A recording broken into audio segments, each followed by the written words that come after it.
우리는 어떤 것을 할 것이며 어떤 길로 갈 것이며 그런 것에 대한 약속을 하게 됩니다. 그런데 얼마 후에 우리들의 모습은 내가 약속했던 것과는 반대로 다른 것을 하고 있거나 다른 길로 가고 있는 것이지요. 약속을 깨버린 것입니다. 외부적인 영향으로 약속이 자꾸 바뀌는 것이지요. 그런데 예수님께서는 그런 분이 아니심을 이야기합니다. 상황의 통제를 받지 않는 분이 예수님이십니다. 주님은 외부 상황에 절대로 영향을 받지 않으십니다. 예수님은 약속하신 것은 반드시 성취하십니다. 어떤 것에 방해를 받지 않으시는 것이죠. 한 번 말씀하시면 절대로 변경하지 않는다는 것이죠. 그러한 하나님의 성품에 대해서 민수기 23장 19절에서는 이렇게 표현을 합니다. 하나님은 사람이 아니시니 거짓말을 하지 않으시고 인생이 아니시니 후회가 없으시도다.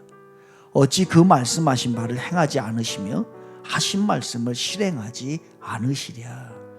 예수님께서 하늘을 승천하시면서 약속하셨는데 그것은 무슨 약속이냐면 성령을 주시겠다는 거예요. 성령을 받아야 보이지 않는 이제 하늘로 올라가신 그 예수를 믿게 되는 것이죠. 믿음이 생기는 것입니다. 거룩한 것이 무엇이고 악한 것이 무엇인지를 제대로 알 수가 있는 것입니다. 진정한 크리스찬이 될 수가 있는 것입니다. 인간의 바른 모습으로 살아갈 수 있게 되는 것입니다. 그러니 우리는 몸 구석구석 모든 분야에서 성령을 받아야 하는 것입니다.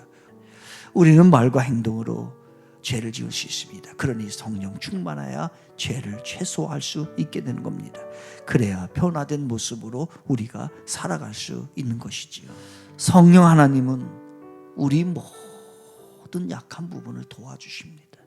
하나님의 능력으로 우리를 채워주십니다. 죄가 무엇인지를 우리에게 말씀하시고 알게 하십니다. 그래서 우리가 성령을 받아야 합니다. 이제 예수님은 하늘로 올라가십니다. 하늘에 승천하신 예수님은 지금 무엇을 하고 계실까요? 우리를 위하여서 처소를 예비하고 계시다라고 성경을 이야기합니다. 그 답을 요한복음 14장 2절과 3절에서 이렇게 말씀합니다. 내가 너희를 위하여 거처를 예비하러 가노니 가서 너희를 위하여 거처를 예비하면 내가 다시 와서 너희를 내게로 영접하여 나 있는 곳에 너희도 있게 하리라. 아멘.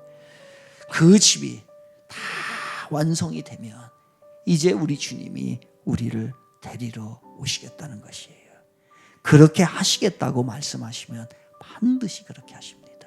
예수님은 하늘로 올라가신 그 모습 그대로 다시 이 땅에 우리를 데리러 올 거라는 것이에요.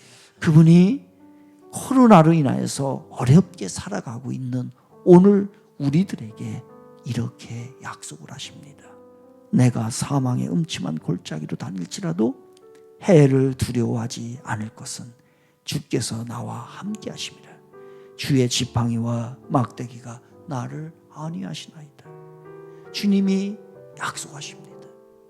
그렇게 하시겠다라고 말씀하시면 반드시 그렇게 하시는 분이 우리에게 약속합니다. 내가 너와 함께 하겠다. 너를 반드시 코로나의 골짜기를 통과하게 하겠다. 함께 하시겠다고 말씀하시면, 극복하게 하겠다라고 말씀하시면, 치료하시겠다라고 말씀하시면, 도와주시겠다고 말씀하시면, 성령을 주시겠다고 말씀하시면, 천국으로 데려가겠다라고 약속하시면 반드시 그렇게 하시는 분입니다. 그분은 그렇게 하시겠다고 말씀하시면 반드시 그렇게 하시는 분이십니다.